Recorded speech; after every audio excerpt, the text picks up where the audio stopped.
Zero Caliber 2 is a sequel to 2021's highly regarded Zero Caliber Reloaded. However, this time the game has been heavily reworked for Quest 2, Quest Pro and the newer Quest 3, which is the version I played the most and reviewed.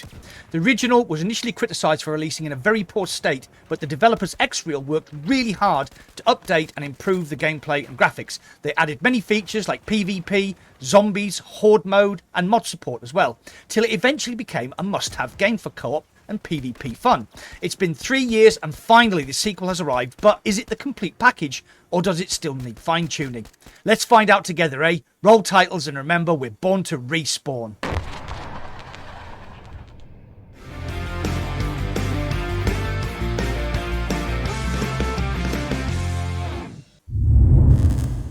The story. The world is in chaos. Water has become the most precious commodity on Earth, governments have toppled, and now only the OSA and the crazed occultists of the Taloki are left to compete for our resources.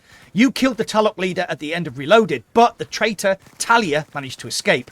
Now a new threat has emerged. The ruthless Barak has teamed up with your former colleague to wreak havoc, and it is your job to stop them. Cue a breathless campaign that definitely doffs its hat toward Call of Duty, which is no bad thing in my opinion. The graphics. Zero Caliber 2 is a massive improvement over Reloaded. I have played the game on Quest 2 and it looked pretty good, but the Quest 3 version is where you'll want to play this. You will notice as soon as you start the game that everything is crisper, more detailed and runs very smoothly. Even during some of the more chaotic set pieces with helicopters flying past, tanks firing and massive explosions everywhere, the frame rate stays pretty stable and the game looks good.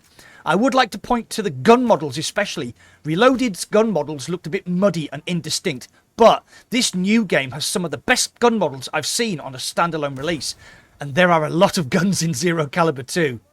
They all look amazing, from the humble MP44 all the way up to the massive Barrett 50 cal. They're all very detailed, realistic and have working fire selectors, which is always important to me.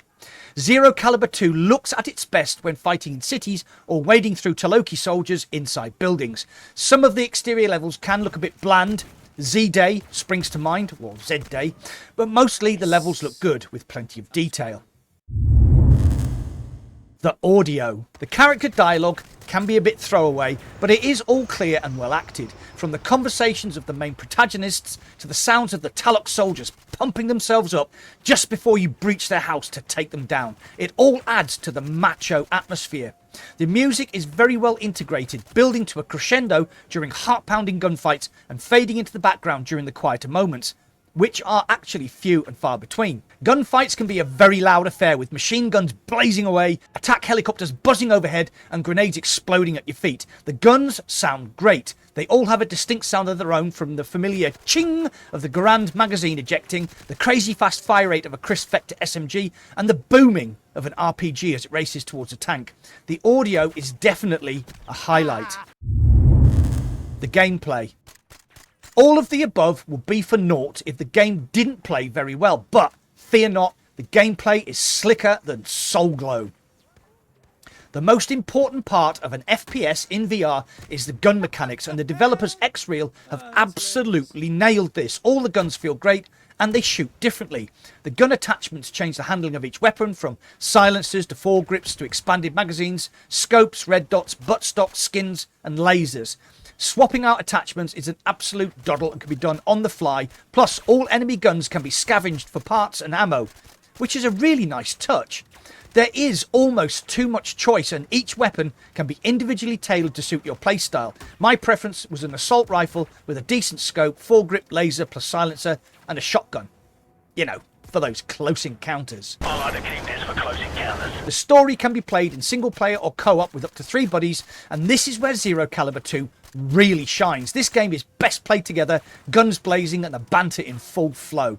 There are 3 difficulty levels: Recruit, Hardened and Veteran. I would say Veteran for co-op, and Hardened gives you a decent challenge if you just want to play by yourself.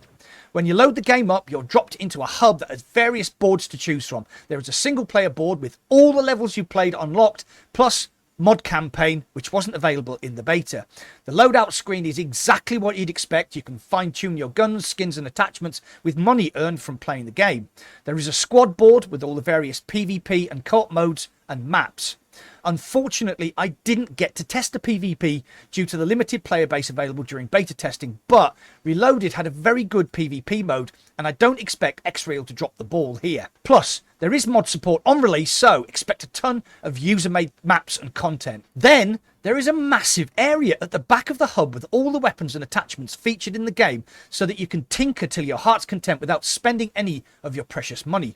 There is also a range to test out your guns with some little mini games to boot. Are there any downsides? Some levels can be a bit bland, and there are a few sticky points in the game where you have to hold out against waves of enemies.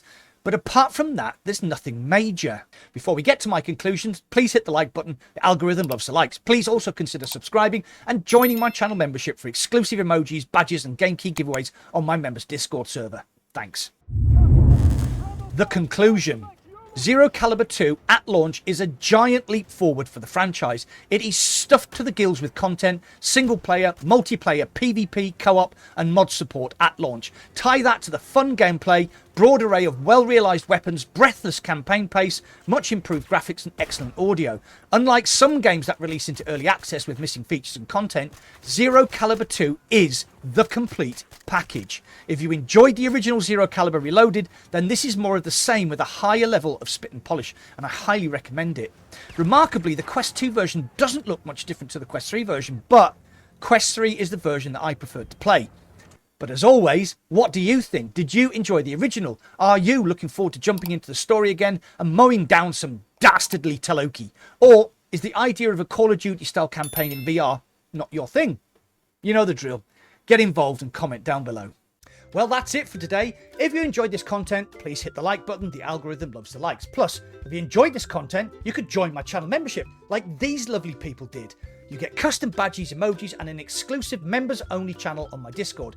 If you want to watch more content from my channel, you can click here or here. Thanks for watching, and I'll see you on the other side.